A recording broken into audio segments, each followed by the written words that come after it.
After I've just visited Ernest Hemingway's apartment, I'm checking out the Latin Quarter of Paris. Now this is where all these beatniks in the 1940s and the 50s gathered in Paris before, a lot of them went on into Tangier when it was still part of the International Free Zone. So we're talking about William S. Burroughs and Paul Beiles and Ginsberg and all that type of stuff. I gotta tell you, I read Naked Lunch earlier this year and I had to stop reading it halfway through. I just thought it was disgusting, it was horrendous, and it was like subjects, back then you could write about, but if you write about it now, people would kill you or kick your ass for saying that. But yeah, I don't really like any of those beatnik type of people. Although, I am halfway through reading Paul Bell's Sheltering Sky, because the funny thing was his character's name in the book is actually called Port Moresby. Not after the capital of Papua New Guinea, but, first name Port, surname Moresby. Just a total coincidence. Over there's the Cathedral of Notre Dame. It closed because that fire that happened 2 years ago. And the weird thing is, all the money they raised to rebuild it, a lot of people said, oh, you could have helped out so many poor people in the world. How despicable. Literally, sometimes, when a place burns down, don't bother rebuilding it. Or in my case in Australia, build a new one.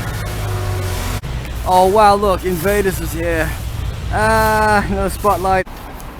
Yep, definitely in the Latin or Roman Quarter, Paris, Shakespeare and Company. Yep, this is the place to live in the 40s and 50s in Paris. Okay, the 6th are Rue le Coeur, Gilles le Quick, c'est-à-dire la cuisine. There's a Canadian pub over there.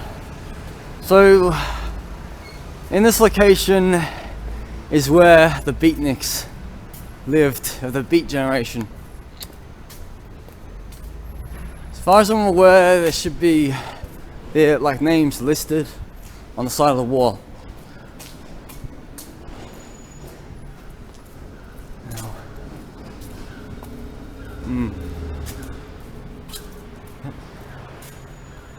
Oh look, it was a library, a Syndicate National de la Librairie Ancient and Modern.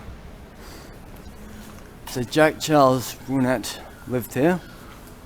So, place to live. Oh yes. Here we are, the Beat Hotel. B. Gysin, H. Norse, G. Corso, A. Ginsberg, P.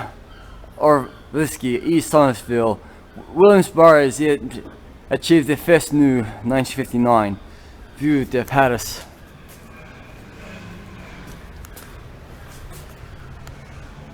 Wow. Hôtel du Vieux, Paris. This is where the beatniks all gathered around in 1959.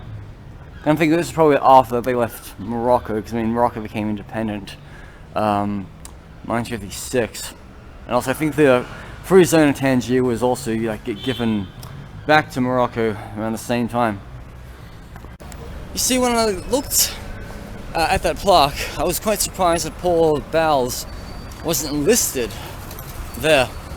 I believed he spent most of his time in Tangier, with his wife, Mary Beiles. But, there's always the chance to go back to Tangier later on in life and see the place where Paul Beiles lived.